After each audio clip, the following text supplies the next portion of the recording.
Hi, ಎಲ್ಲರಿಗೂ ನಮಸ್ಕಾರ. Welcome back to my channel. ಇವತ್ತಿನ ಲಾಗಲ್ಲಿ ನಾನು ನಿಮಗೆ ಹೇರ್ ಕೇರ್ ಬಗ್ಗೆ ಹಾಗೆ ಕುಕಿಂಗ್ ರೆಸಿಪಿ ಬಗ್ಗೆ ನಾನು ತೋರಿಸ್ತಾ ಇದ್ದೀನಿ. ಸೊ ನನ್ನ ವಿಡಿಯೋ ಯಾಕೆ ನೀವು ನೋಡಬೇಕು ಅಂತ ನಾನು ಹೇಳ್ತೀನಿ ಅಂದರೆ, ಸೊ ನಾನು ಕುಕ್ಕಿಂಗ್ ವಿಡಿಯೋದಲ್ಲಿ ಇವಾಗಿಂದ ಬಟ್ ಇಷ್ಟು ದಿನ ಒಂದೊಂದು ವಿಡಿಯೋದಲ್ಲಿ ಕುಕ್ಕಿಂಗ್ ರೆಸಿಪಿ ಹಾಕ್ತಾ ಇದ್ದೆ, ಹಾಗೆ ಸ್ಕಿನ್ ಕೇರ್ ರೊಟೀನ್ ಅದೊಂದು ಆಗ್ತಾ ಇದೆ.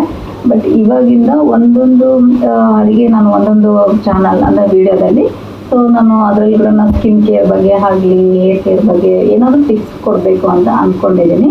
ಸೊ ನೀವು ಕೂಡ ಅಷ್ಟೇ ನೋಡಿ ಹಾಗೆ ಸಪೋರ್ಟ್ ಮಾಡಿ ಅಂತ ಹೇಳ್ತೀನಿ. ನಿಮಗೇನಾದರೂ ಇವತ್ತಿನ ಏನಾದರೂ ಲಾಗ್ ನಿಮಗೇನಾದರೂ ಲೈಕ್ ಆಯ್ತು ಅಂದರೆ ಲೈಕ್ ಮಾಡಿ. ಹಾಗೆ ಯಾರೆಲ್ಲ ನನ್ನ ಚಾನಲ್ನ ಸಬ್ಸ್ಕ್ರೈಬ್ ಮಾಡದೆ ನೋಡ್ತಾ ಇದ್ರು ಅವರೆಲ್ಲ ಸಬ್ಸ್ಕ್ರೈಬ್ ಮಾಡಿ, ಹಾಗೆ ಪಕ್ಕದಲ್ಲಿರೋ ಬೆಲ್ಲೈಕನ್ನ ಕ್ಲಿಕ್ ಮಾಡಿ. ಯಾಕಂದರೆ ಬೆಲ್ಲೈಕನ್ನ ಕ್ಲಿಕ್ ಮಾಡೋದ್ರಿಂದ ನೀವು ನಾನು ಹಾಕೋ ನೋಟಿಫಿಕೇಷನ್ಗಳೆಲ್ಲ ಬರುತ್ತೆ. ಸೊ ನಾನು ಇವತ್ತು ಬಂದುಬಿಟ್ಟು ನಾನು ಹೇರ್ ಕೇರ್ ಬಗ್ಗೆ ತೋರಿಸೋಣ ಅಂತ ಅಂದ್ಕೊಂಡಿದ್ದೀನಿ. ನಾನು ಅಷ್ಟೇ ಭಾಳ ದಿನ ಆಯಿತು ನನ್ನದು ನೋಡ್ತಾ ಇರ್ಬೋದು, ಹೇರ್ಸ್ ಎಲ್ಲ ಸ್ವಲ್ಪ ಭಾಳ ಅಂದರೆ ಕೇರ್ ಮಾಡೋದು ಬಿಟ್ಬಿಟ್ಟಿದ್ದೆ. ಸ್ವಲ್ಪ ಕೆಲಸ ಜಾಸ್ತಿ ಇರೋದ್ರಿಂದ ಹಾಗಾಗಿ ಹೇರ್ ಕೇರ್ ಮಾಡಿಲ್ಲ. ಬಟ್ ನಾವು ಯಾವ ರೀತಿ ನಾವು ಹೇರ್ ಕೇರ್ನ ಮಾಡಿದರೆ ಚೆನ್ನಾಗಿ ಗ್ರೋ ಆಗುತ್ತೆ ಅನ್ನೋದ್ರ ಬಗ್ಗೆ ನಾನು ಈ ವಿಡಿಯೋದಲ್ಲಿ ಹೇಳ್ತೀನಿ.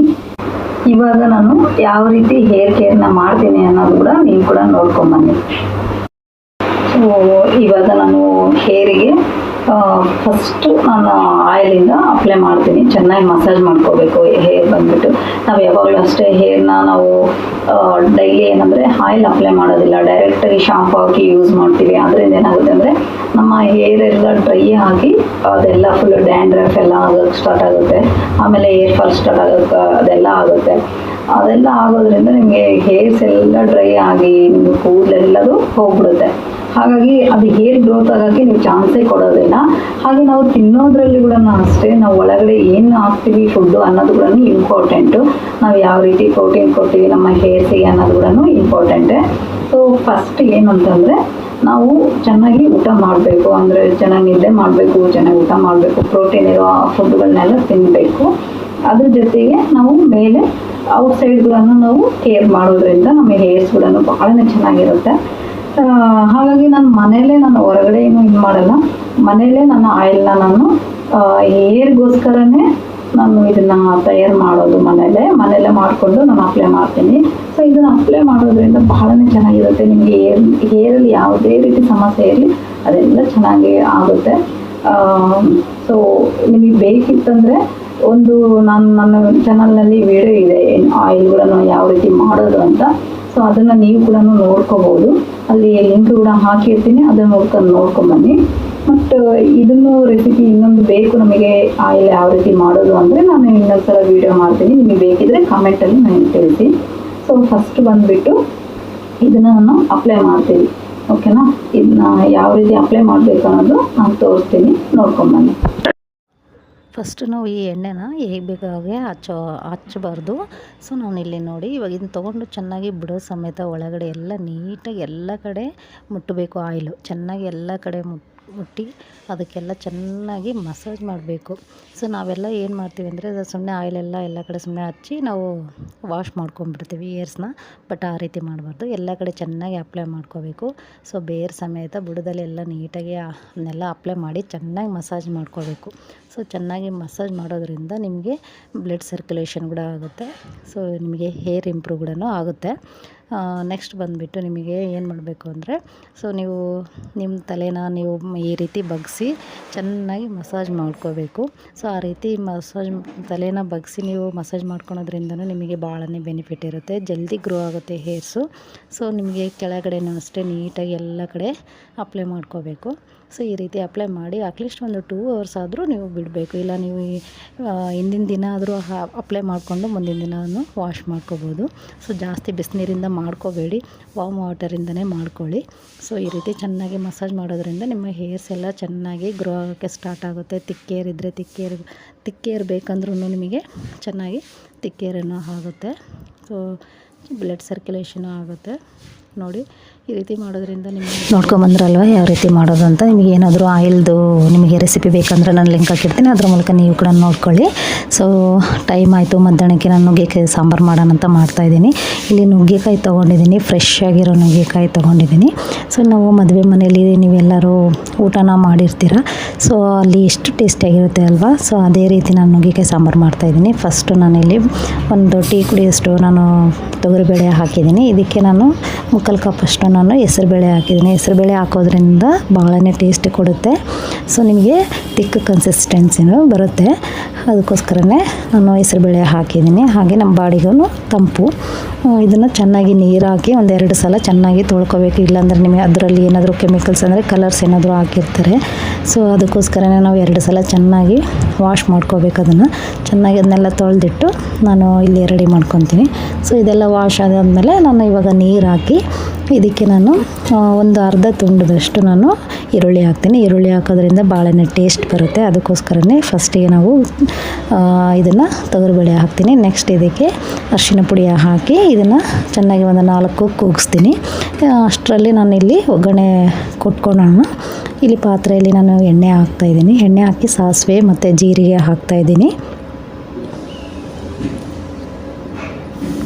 ಸೊ ಇದಕ್ಕೆ ಇಂಗು ಹಾಕ್ತಾಯಿದ್ದೀನಿ. ಇಂಗು ಹಾಕೋದ್ರಿಂದ ನಮ್ಮ ಡೈಜೆಷನ್ಗೆ ಭಾಳನೇ ಒಳ್ಳೆಯದು, ಹೆಲ್ತಿಗೆ ಒಳ್ಳೆಯದು. ಸೊ ಇಂಗು ಹಾಕಿದ ಮೇಲೆ ನಾನು ಕರಿಬೇವು ಸೊಪ್ಪು ಹಾಕ್ತಾಯಿದ್ದೀನಿ. ಆಮೇಲೆ ಒಣಮೆಣಸಿನ್ಕಾಯಿನ ಒಂದು ಭಾಗದಲ್ಲಿ ತುಂಡು ಹಾಕಿದ್ದೀನಿ. ಆಮೇಲೆ ಸ್ವಲ್ಪ ಅರ್ಧದಷ್ಟು ಒಂದು ಆನಿಯನ್ ಹಾಕಿದ್ದೀನಿ, ಈರುಳ್ಳಿ. ಸೊ ಇದೆಲ್ಲ ಸ್ವಲ್ಪ ಫ್ರೈ ಆದ ತಕ್ಷಣವೇ ನಾನು ಇದಕ್ಕೆ ನುಗ್ಗೆಕಾಯಿನ ಕಟ್ ಮಾಡಿ ಇಟ್ಕೊಂಡಿದ್ದೀನಲ್ವ. ಸೊ ನುಗ್ಗೆಕಾಯಿ ಮತ್ತು ನಾನು ವೆಜಿಟೇಬಲ್ಸ್ನ ಕ್ಯಾರೆಟು ಮತ್ತು ಬೀನ್ಸ್ ಹಾಕಿದ್ದೀನಿ. ಜಾಸ್ತಿ ಹಾಕಬಾರ್ದು, ಸೊ ನುಗ್ಗೆಕಾಯಿದು ನಮಗೆ ಅದು ಅರೋಮ ಬರೋಲ್ಲ. ಸೊ ಅದಕ್ಕೋಸ್ಕರನೇ ನಾನು ಸ್ವಲ್ಪ ಹಾಕಿದ್ದೀನಿ ಬೀನ್ಸು ಮತ್ತು ಕ್ಯಾರೆಟು. ಸೊ ಇವಾಗ ಚೆನ್ನಾಗಿ ಇದು ಫ್ರೈ ಆಗಲಿ ಎಣ್ಣೆಯಲ್ಲಿ.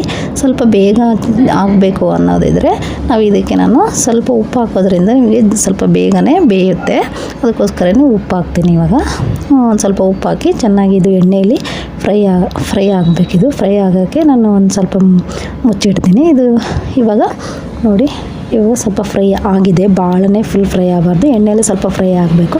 ಇದು ಫ್ರೈ ಆದಮೇಲೆ ನಾನು ಹುಣಸೆಹಣ್ಣಿನ ರಸನ ಹಾಕ್ತಾಯಿದ್ದೀನಿ. ನೆಕ್ಸ್ಟು ಅರಿಶಿನ ಪುಡಿ ಹಾಕ್ತಾಯಿದ್ದೀನಿ.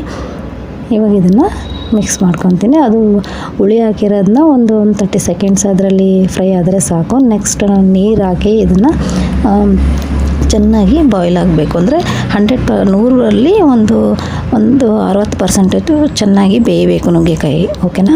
ಅಲ್ಲಿವರೆಗೂ ನೀರು ಹಾಕಿ ಚೆನ್ನಾಗಿ ಕುದಿಸ್ಕೋಬೇಕು. ಅದೆಲ್ಲ ಚೆನ್ನಾಗಿ ಕುದ್ದಿದ ನಂತರ ನಾನು ಇಲ್ಲಿ ಟೊಮೊಟೊ ಹಣ್ಣು ಹಾಕಿದ್ದೀನಿ, ಒಂದು ಮೀಡಿಯಮ್ ಸೈಜ್ ದೊಡ್ಡ ಟೊಮೊಟೊ ಹಾಕಿದ್ದೀನಿ. ನೆಕ್ಸ್ಟ್ ಇದಕ್ಕೆ ಮೇಲೇ ನಾನು ಈರುಳ್ಳಿ ಹಾಕ್ತಾಯಿದ್ದೀನಿ. ಈ ರೀತಿ ಮೇಲೆ ಈರುಳ್ಳಿ ಹಾಕೋದ್ರಿಂದ ನೀರಲ್ಲಿ ಭಾಳನೇ ಟೇಸ್ಟ್ ಕೊಡುತ್ತೆ ಸಾಂಬಾರು ನಾವು ಊಟ ಮಾಡುವಾಗ. ಸೊ ಅದಕ್ಕೆ ಮೇಲೆ ಈರುಳ್ಳಿ ಹಾಕಿದ್ದೀನಿ. ನೆಕ್ಸ್ಟ್ ಇದಕ್ಕೆ ನಾನು ಸಾಂಬಾರು ಪುಡಿನ ಹಾಕ್ತಾಯಿದ್ದೀನಿ. ಸಾಂಬಾರು ಪುಡಿ ಬಂದುಬಿಟ್ಟು ನಾನು ಮನೆಯಲ್ಲೇ ಮಾಡಿರೋದು.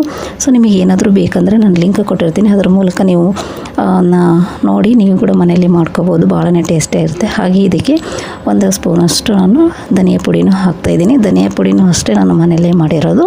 ಸೊ ನಿಮಗೆ ಬೇಕಿತ್ತಂದರೆ ಹೇಳಿ, ನಾನು ಅದನ್ನು ರೆಸಿಪಿ ನಿಮಗೆ ಅಪ್ಲೋಡ್ ಮಾಡ್ತೀನಿ. ಬಟ್ ನಿಮಗೆ ಸಾಂಬಾರು ಪೌಡ್ರ್ ಮಾತ್ರ ಲಿಂಕ್ ಇರುತ್ತೆ, ಲಿಂಕ್ ಮೂಲಕ ನೀವು ಕೂಡ ನೋಡ್ಕೊಳ್ಳಿ. ನೆಕ್ಸ್ಟ್ ಇದಕ್ಕೆ ಬೆಲ್ಲ ಹಾಕ್ತಾಯಿದ್ದೀನಿ. ಬೆಲ್ಲ ಹಾಕೋದ್ರಿಂದ ಉಪ್ಪು ಖಾರ ಹುಳಿ ಎಲ್ಲ ಚೆನ್ನಾಗಿ ಹೊಂದ್ಕೊಂಡು ಒಂದು ಒಳ್ಳೆ ಟೇಸ್ಟ್ ಕೊಡುತ್ತೆ. ಅದಕ್ಕೆ ಸ್ವಲ್ಪ ಬೆಲ್ಲ ಹಾಕಬೇಕು. ನೀವು ಬೆಲ್ಲ ಇಲ್ಲಾಂದರೆ ಸಕ್ಕರೆನೇ ಯೂಸ್ ಮಾಡ್ಬೋದು. ಇವಾಗ ಚೆನ್ನಾಗಿ ಅದು ತೊಗರಿಬೇಳೆ ಕುದಿಸಿದ್ನಲ್ವ, ಮೆತ್ತಗಾಗಿತ್ತು. ಸೊ ಅದನ್ನು ಇವಾಗ ಇದಕ್ಕೆ ಆ್ಯಡ್ ಮಾಡಿದ್ದೀನಿ. ಇವಾಗ ಇದನ್ನು ಕುದಿಯೋಕ್ಕೆ ಬಿಡ್ತೀನಿ. ಒಂದು ಸ್ವಲ್ಪ ಉಪ್ಪನ್ನು ನೋಡ್ಕೊಂಡು ಹಾಕ್ಕೊಳ್ಳಿ. ಫಸ್ಟಿಗೆ ಹಾಕಿರ್ತೀವಲ್ವ, ಇವಾಗ ಕೂಡ ಅಷ್ಟೇ ನಿಮಗೆ ಉಪ್ಪು ಕಡಿಮೆ ಅನಿಸಿದ್ರೆ ಉಪ್ಪನ್ನು ಹಾಕ್ಕೊಳ್ಳಿ. ಇವಾಗ ನಾನು ಉಪ್ಪು ಕೂಡ ಮಿಕ್ಸ್ ಮಾಡ್ತಾಯಿದ್ದೀನಿ. ನೆಕ್ಸ್ಟ್ ಇದಕ್ಕೆ ಒಂದು ಸ್ವಲ್ಪ ಖಾರ ಪುಡಿ ಹಾಕ್ತಾಯಿದ್ದೀನಿ. ಖಾರದ ಪುಡಿ ಹಾಕೋದ್ರಿಂದ ಒಂದು ಸ್ವಲ್ಪ ಅದ್ರ ಬಣ್ಣ ಬರುತ್ತೆ ಅನ್ನೋಕ್ಕೋಸ್ಕರ ಹಾಕ್ತಾಯಿದ್ದೀನಿ.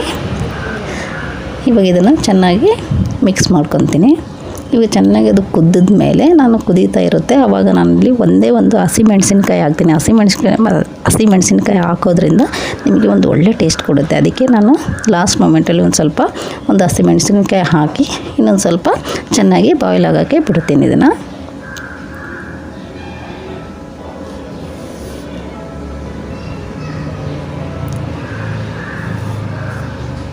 ಇವಾಗ ಲಾಸ್ಟಿಗೆ ಇದೆಲ್ಲ ಚೆನ್ನಾಗಿ ಬಾಯ್ಲ್ ಆದಮೇಲೆ ಇದಕ್ಕೆ ನಾನು ಒಂದು ಸ್ವಲ್ಪ ಲಾಸ್ಟಿಗೆ ಒಂದು ಸ್ವಲ್ಪ ಕೊತ್ತಂಬರಿ ಸೊಪ್ಪು ಹಾಕ್ತಾಯಿದ್ದೀನಿ.